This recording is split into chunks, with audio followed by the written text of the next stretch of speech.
Welcome back to the channel. Today we shall learn the second part of the lesson Glimpse of Majuli. Cultural aspect.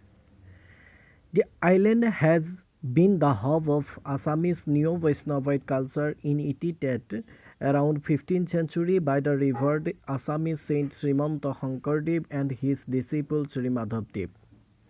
এই দ্বীপটোত অসমীয়া নৱ বৈষ্ণৱ ধৰ্মৰ প্ৰচলন ঘটিছিল 1500 শতিকাৰ পৰাই। অসমৰ মহান পুৰুষ শ্ৰীমন্ত শংকৰদেৱ আৰু তেওঁৰ প্ৰিয় শিষ্য বা শিষ্য মাধৱদেৱৰ লগ হোৱাৰ পাছৰে পৰা কি হৈছিল অসমীয়া নৱ বৈষ্ণৱ ধৰ্মৰ প্ৰচলন ঘটিছিল।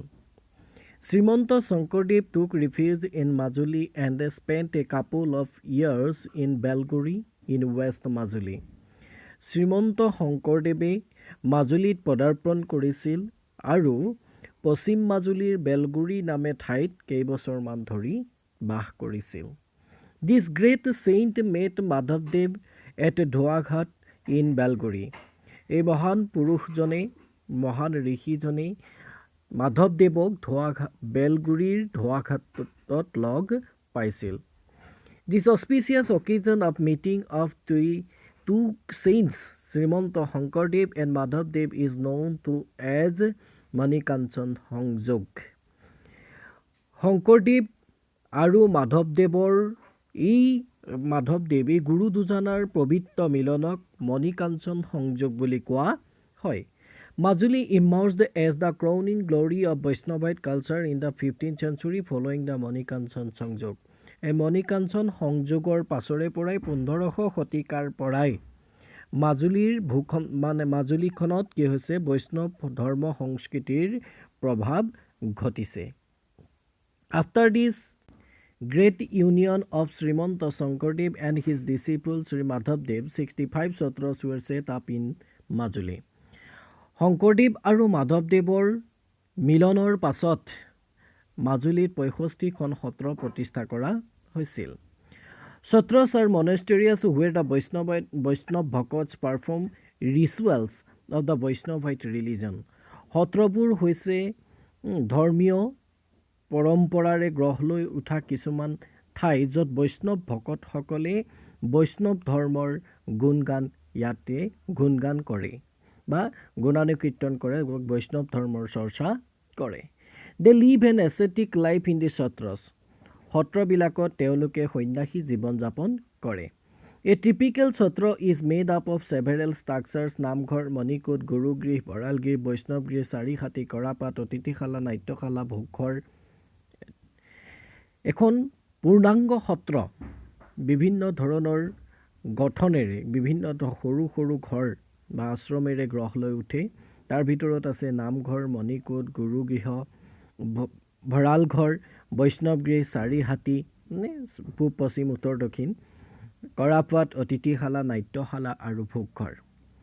At present only 22 of the original 65 satras are operational.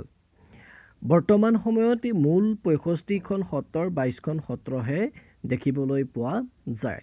The main surviving satras are Dakshinpat Satra, Garmur Satra, Auniati Satra, Kamalabari Satra, Bengenaati Satra and Chamaguri সত্ৰ। আৰু এই বাছি থকা সত্ৰকেইখনৰ ভিতৰত মূল সত্ৰকেইখন হৈছে দক্ষিণপাট সত্ৰ, গড়মূৰ সত্ৰ, আউনীআটী সত্ৰ, কমলাবাৰী সত্ৰ, বেঙেনাআটী সত্ৰ আৰু চামগুৰি সত্ৰ। These satras bear a lot of significance of Vaishnavite religion and culture. এই সত্ৰসমূহত বৈষ্ণৱ ধৰ্ম সংস্কৃতিৰ যথেষ্টখিনি গুণানুকীৰ্তন দেখিবলৈ পোৱা যায় বা যথেষ্টখিনি উল্লেখনীয় দিশ পৰ্যবেক্ষণ কৰিবলৈ পোৱা যায়। These satras have a good collection of ancient manuscripts, old utensils, jewelry and handicrafts. এই সত্ৰসমূহত বৃহৎ পৰিমাণৰ পুৰণি সাঁচিপাতৰ পুথি, পুৰণি বাচন বৰ্তন, গহনা আৰু হাতেৰে নিৰ্মিত বহুখিনি বস্তু দেখিবলৈ পোৱা যায়। Various kinds of performing art like Ankiya Bhaona, Sattriya dance, Bordhulia, Sorudhulia etc. are held regularly in the satras. বিভিন্ন ধৰণৰ কলা যেনে অংকীয়া ভাওনা, সত্ৰীয়া নৃত্য, বৰঢুলীয়া, সৰুঢুলীয়া আদি নিয়মিতভাৱে এই সত্ৰসমূহত পালন কৰা হয়। Some major art and craft of satras are Hengul, হৈঠাল, painting, mass culture, pottery culture, bamboo work, wood sculpture, etc. এই সত্ৰসমূহৰ মূল নে কুটিৰ শিল্পসমূহ হৈছে তাৰ হেঙুল হেতাল পেইণ্টিং, মুখা শিল্প, মৃৎশিল্প, বাঁহ বেতৰ কাম, কাঠৰ কাম আদি। Basketry, ivory, silvery, filigree work are area few of the traditional crafts still being carried on this riverine island. Basketry, ivory মানে হাতী দাঁতৰ কাম, ৰূপৰ কাম কাজ আদি মানে পৰম্পৰাগতভাৱে কৰি অহা কিছুমান কলাকৌশলী বা কুটিৰ শিল্পৰ কাম এই সত্ৰসমূহ বা এই দ্বীপৰ বাসিন্দাসকলে এতিয়াও পালন কৰে। Chamaguri Sattra is famous for the mask making in India. Chamaguri Sattra ভাৰতবৰ্ষৰ ভিতৰতে মুখা শিল্পৰ বাবে বিখ্যাত। These সত্ৰস spread and conserve the faith of Neo-Vaishnavite formulated by Sri Shankardev. এই সত্ৰসমূহে মহাপুৰুষ শ্ৰীমন্ত শংকৰদেৱে গঠন কৰা বৈষ্ণৱ ধৰ্মৰ প্ৰসাৰ ঘটায়। বিশ্বাস বা মানে মহাপুৰুষ শংকৰদেৱে প্ৰচাৰ কৰা বৈষ্ণৱ ধৰ্মৰ প্ৰচাৰ ঘটায়। The doctrine of his own brand of Vaishnavism is called এক শৰণ হৰি নাম ধৰ্ম। শংকৰদেৱে প্ৰচাৰ কৰা বৈষ্ণৱ ধৰ্মৰ মূল মন্ত্ৰটো আছিল এক শৰণ হৰি নাম ধৰ্ম। Cultural arrangements are main ingredients of social tourism. মানে পৰ্যটকসকলৰ বাবে সাংস্কৃতিক কাৰ্যক্ৰমবিলাক হৈছে মূল আকৰ্ষণৰ বিষয়। Majuli has well developed cultural background. মাজুলীৰ মানে সুপৰিকল্পিতভাৱে আগবঢ়াই যোৱা উন্নতিৰ পথত আগবঢ়াই যোৱা এক সাংস্কৃতিক ঐতিহ্য আছে। The Satriya culture as well as the culture of various ethnic groups play a major role in establishing this culturally rich riverine island. Sattriya সংস্কৃতিৰ লগতে বিভিন্ন ধৰণৰ জাতি জনগোষ্ঠীৰ যিবিলাক কলা সংস্কৃতি আছে সেই কলা সংস্কৃতিবিলাকে এই দ্বীপটো আগুৱাই নিয়াত যথেষ্ট পৰিমাণে আগবঢ়াই নিছে। In spite of being the hub of many ethnic communities, Majuli is a peaceful land. বিভিন্ন সম্প্ৰদায়ৰ লোক একেলগে বা জাতি জনগোষ্ঠীৰ লোক একেলগে বসবাস কৰাৰ পাছতো মাজুলীখন এখন শান্তিপূৰ্ণ ঠাই। People live in harmonious relationship with one another. মানুহবিলাকে ইজনে সিজনৰ লগত অন্তৰংগ সম্পৰ্ক বজাই ৰাখে।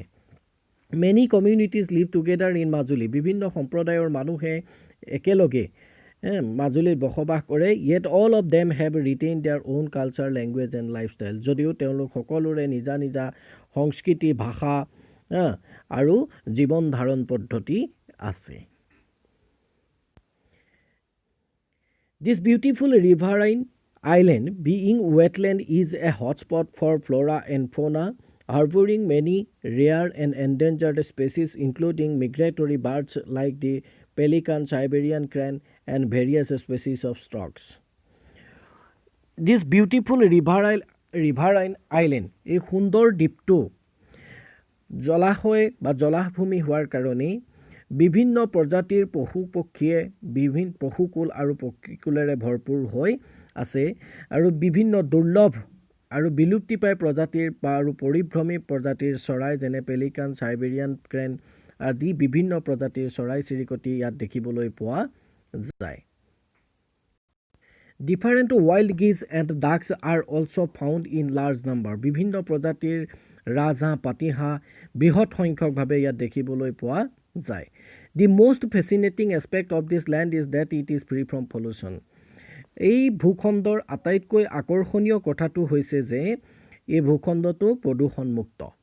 Due to its geographical location, this beautiful island had remained unexplored for a very long time. ভৌগোলিক অৱস্থানৰ বাবে সুন্দৰ ভৌগোলিক অৱস্থানৰ বাবে এই দ্বীপটো বহুদিন ধৰি কোনো ক্ষয় ক্ষতি নোহোৱাকৈ আছে। It came in the radar of tourism very recently. বৰ্তমান সময়ত ই পৰ্যটকসকলৰ মূল কেন্দ্ৰ হৈ পৰিছে। Nowadays people from all over the world visit this beautiful place to enjoy its scenic beauty, culture and heritage. বৰ্তমান সময়ত পৃথিৱীৰ বিভিন্ন স্থানৰ পৰা অহা মানুহে ইয়াৰ প্ৰাকৃতিক সৌন্দৰ্য, সংস্কৃতি আৰু ঐতিহ্যৰ বিষয়ে জানিবৰ বাবে আগমন ঘটে।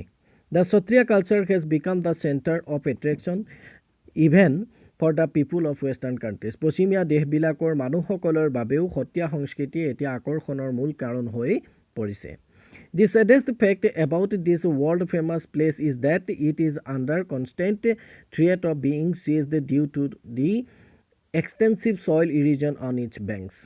অতিকৈ দুখ লগা কথাটো হৈছে যে বিশ্ববিখ্যাত এই ভূখণ্ডটো কি হৈছে সঘনাই মানে গৰাখহনীয়া মানে ব্ৰহ্মপুত্ৰৰ পাৰত হোৱা গৰাখহনীয়াৰ নিচিনা বৃহৎ সমস্যাৰ সন্মুখীন হ'বলগীয়া হৈছে The upshot is a backlash of the tempestuous Brahmaputra's fury on its islets. ইয়াৰ সৰু সৰু দ্বীপবিলাকত ব্ৰহ্মপুত্ৰৰ যে ভয়ংকৰ ৰূপ এই ভয়ংকৰ ৰূপৰ ফলত ধ্বংস হৈ যাবলৈ আৰম্ভ কৰিছে Above all, Majuli is reeling under constant threat of erosion. যিয়ে কি নহওক সকলো সমস্যাৰ ভিতৰতে মাজুলীয়ে কি কৰিছে সঘনাই ভূস্খলন বা গৰাখহনীয়াৰ সমস্যাত ভুগি থাকিবলগীয়া হৈছে Many plans to save the island have been chalked out, but nothing has been fruitfully adopted. এই দ্বীপটো ৰক্ষা কৰিবৰ বাবে বহু আঁচনি হাতত লোৱা হৈছে যদিও কোনোটোৱে এতিয়ালৈকে সম্পূৰ্ণৰূপে সফল হ'ব পৰা নাই The Water Resource Department of Assam and the Brahmaputra Board are struggling to solve the problem of soil erosion but without much success. অসমৰ জলসিঞ্চন বিভাগ আৰু ব্ৰহ্মপুত্ৰ বোৰ্ডে ইয়াৰ ভূস্খলন বন্ধ কৰিবৰ বাবে যথেষ্ট কষ্ট কৰি আছে যদিও সফলতা লাভ কৰিব পৰা নাই The government of Assam as well as the government of India are responsible for preserving the art and culture of Majuli along with its landscape. Otherwise, the pride of Assam, Majuli, the largest river and island, will no more bear its glory and significance in future. Assam চৰকাৰৰ লগে লগে ভাৰত চৰকাৰে এই সুন্দৰ মানে সংস্কৃতিৰে ভৰপূৰ ভূখণ্ড মাজুলীক সুৰক্ষা দিয়াৰ কাৰণে দায়বদ্ধ অন্যহাতে অসমৰ গৌৰৱ মাজুলী বিশ্বৰ আটাইতকৈ বৃহৎ নদীদ্বীপ ইয়াৰ গৌৰৱ আৰু ভৱিষ্যত সুৰক্ষিত কৰিব নোৱাৰিব As per the demand of the people of Assam, a nomination has been sent to UNESCO for declaration of Majuli to be a World Heritage Site. কি হৈছে অসমৰ জনসাধাৰণৰ দাবীত ইউনেস্কোলৈ মাজুলীক বিশ্ব ঐতিহ্য ক্ষেত্ৰ হিচাপে ঘোষণা কৰিবৰ বাবে এখন আবেদন প্ৰেৰণ কৰা হৈছে However, a fruitful result is yet to reach the people of Assam. যদিও বৰ্তমানো অসমৰ জনসাধাৰণে এতিয়া ফলাফল লাভ কৰিবলৈ বাকী আছে Let us work together to save this seat of culture. আমি এই সংস্কৃতিৰ ভৰপূৰ এই ভূখণ্ডটোক বচাবৰ কাৰণে আমি সকলোৱে কাম কৰোঁ আহা Unless we come forward, Majuli would cease to exist very soon. যদি আমি আগবাঢ়ি নাহোঁ খুব কম সময়ৰ ভিতৰতে মাজুলী পৃথিৱীৰ পৰা নিঃশেষ হৈ গুচি যাব Thank you.